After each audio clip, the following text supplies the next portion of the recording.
It is not a ground of the impeachment by Honorable Mwangi Mutuse.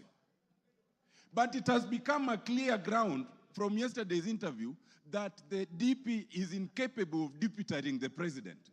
And if we needed an independent ground, that is very clear. It is also clear that the DP can no longer be part of a cabinet. It is a basic rule in terms of labor law.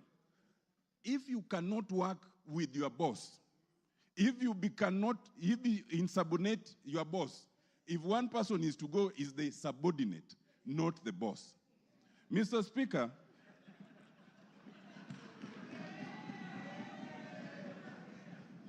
Mr. Speaker, I want to just close by addressing one issue, and it bears address.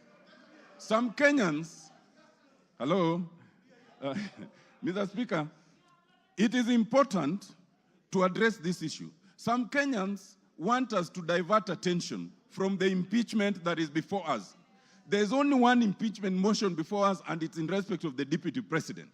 Now, some people have said, Kufa Makanga, Kufa Dereva. Now, let me explain to you.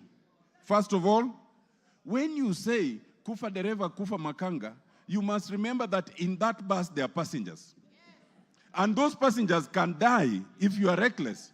In this case, those passengers are Kenyans.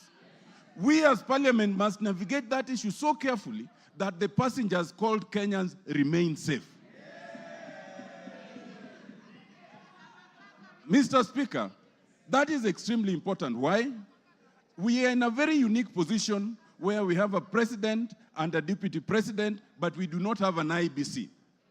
If anything happens right now, as we are going to, if we impeach the deputy president as we want to, as we need to, the position can be filled even without an IBC. But if there is no president and there is no deputy president, only the speaker can act for 60 days.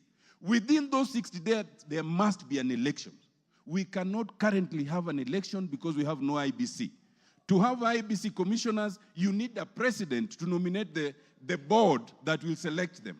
Once the board is nominated and they propose a name, then the name must be forwarded again to us, and it's only the president who can nominate them. In other words, if you say Kufa Dereva, Kufa Makanga, you want absolute turmoil for all the Kenyans to die in that accident.